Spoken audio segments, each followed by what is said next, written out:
Do you have a number? I could scooch one down and then okay, I'll give you your space. Why don't you do that? Thank you, everybody, for this beautiful.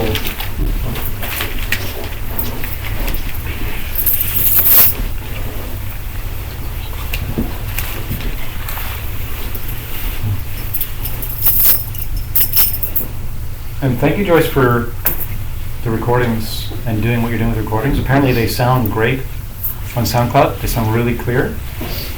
So people have been using them.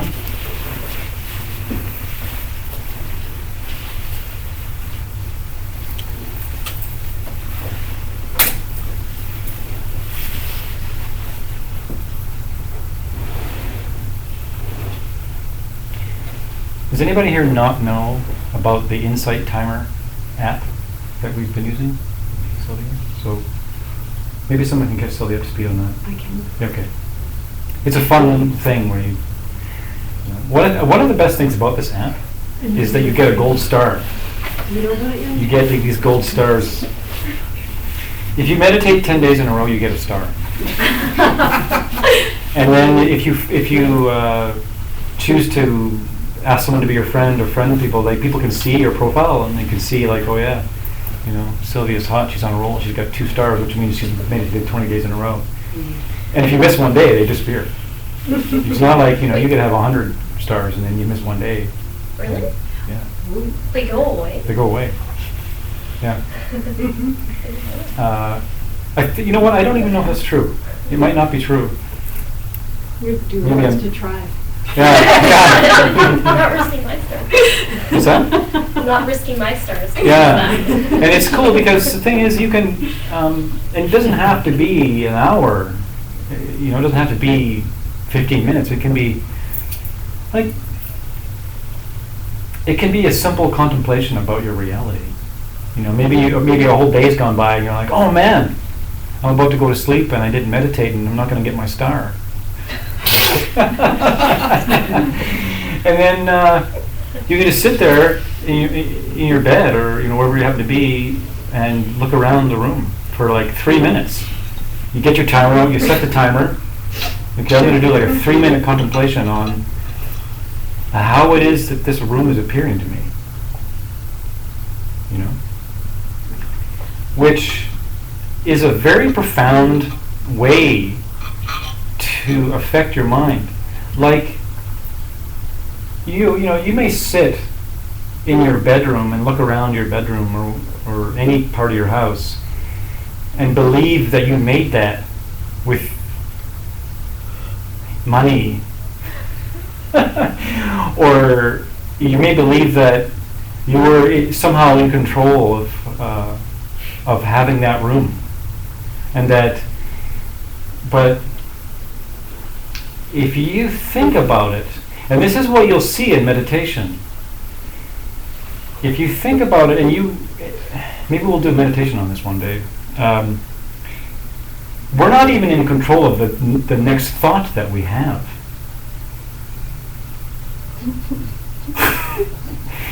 You know, you don't get to choose the next thought that you have. So look, how did you ever decide anything? How did you ever decide to like decorate your place just the way that you did? There's something else going on. There's something in the mind that's forcing its way up.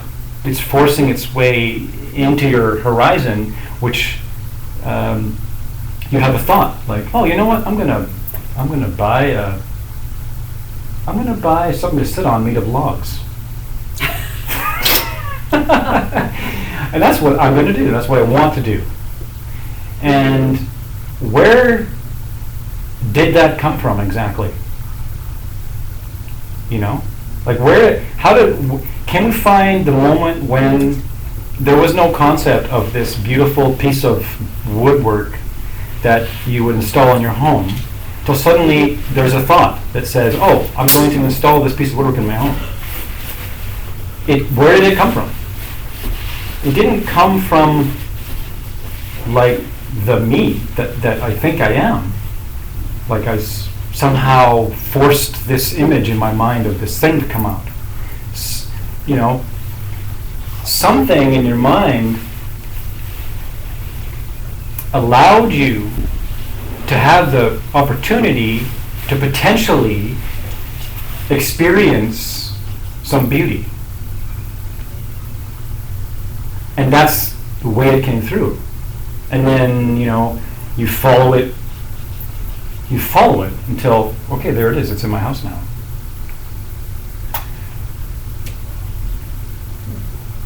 So,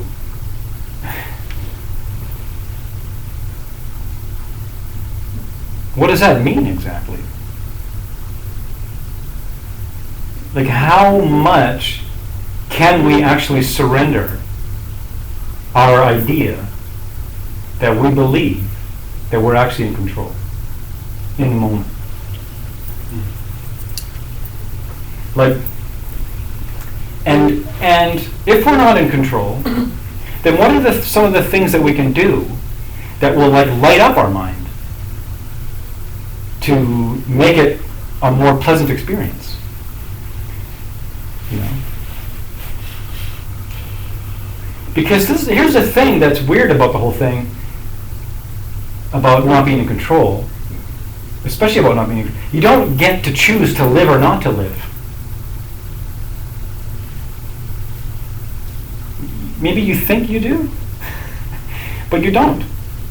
You don't get, like, think about these people that are down on the east side in the cold right now. They don't have like tomorrow is coming, and the day after that is coming. You know, you can think, this is totally crap, this life I'm living. I'm going to end it. I'm going to kill myself. I am so out of here. You can't make that choice because you still exist. You don't get to choose to exist. You just do. And that, you just do. And you always have. There was no start. You didn't like, boing. You're not like a jack-in-the-box. You didn't like come out of someplace and appear. Maybe you did. Like maybe, maybe like the John is like the thing in the you know, that comes out of the jack-in-the-box. Bang! Oh, there's John. You know, for 80 years. Okay. And then I die, and then I go back from whence I came, and the lid gets shut, and you never see John ever again. Ever again. But I can't stop existing. It's so I. See, this whole reason why we're sitting here, and there's something inside of you that is calling you to it. There's something that you know is there and that you want to live, or you wouldn't be here. You wouldn't be here. You wouldn't have a sense of some other way for the mind to illumine your world.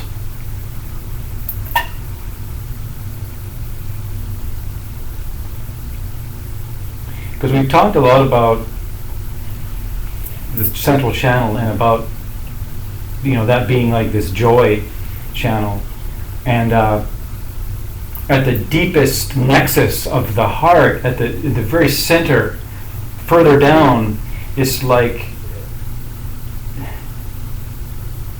there's a place there beyond subject and object, that as we sit in the room and talk about, we have to say, there's a place there. But there's no place there. Where, like, they could call it the perception of the clear light, the sight of the divine, the union with God, whatever that word means to anyone at any point in time. is underneath the concept of a subject and an object and a me that arises with it. So, as a meditator, your job is to do everything in your power to get there. That's the journey. You know, how many lifetimes have you lived? Some say countless. Some say, well, just one, and there will only be one. It doesn't matter what you think, because the truth is the truth. The truth doesn't need you.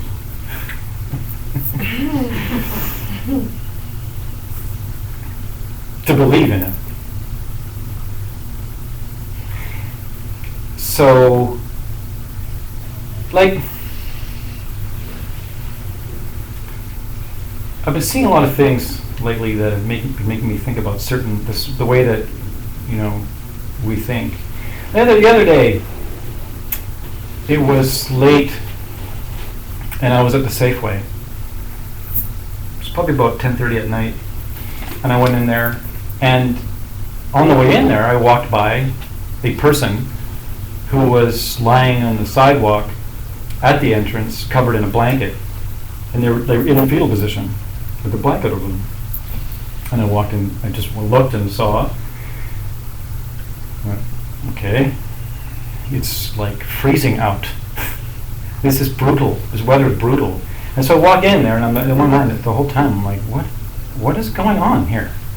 What am I supposed to do about this? What am I supposed to do about this? So I, you know, buy a few little things that are necessary for my life, and then I walk out, and it's still there. And I'm like thinking, and I'm looking, and I stop for a second. Then I go back to my van, and I'm sitting there, and I'm like, what am I supposed to do about this? What am I supposed to do about this? Exactly. And I'm just watching him, or not him, or the being, and people are just coming and going. They're just coming and going. And I start to think, they could be dead. I have no idea. Totally blankets covering their head, they could be dead. This could be the time you read in the paper, person has been dead. You know, person was dead for 6 hours. Person was dead for 4 hours in Burnaby before anybody even noticed. I thought, well, what I can do is I have a blanket. So I had a blanket in the back of my truck. It was a really nice 100% wool, kick-ass kind of blanket. And big, too. And folded in half, it was like double layer. So I thought, well, I'm going to go over there and I'll lay the blanket on this person.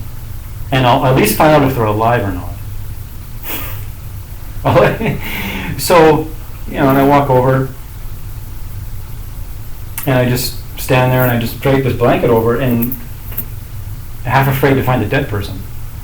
And then this movement happens, and then his face pops up, and this croaky voice says, "Thanks, man." And the guy was about 60, which really got me.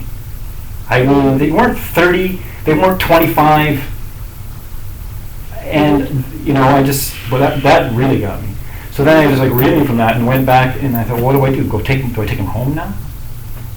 That would do. Do I tell Michio, guess what?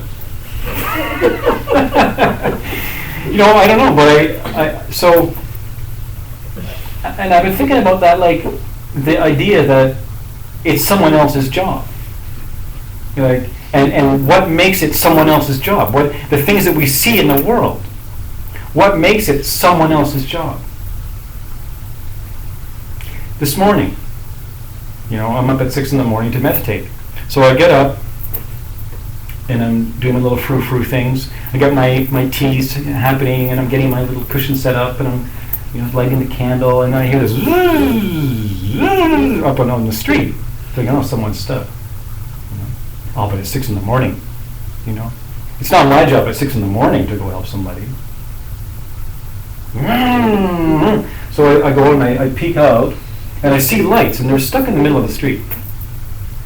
And in my mind was this thought of it's perfectly viable for me to just to go meditate now, because it's 6 in the morning.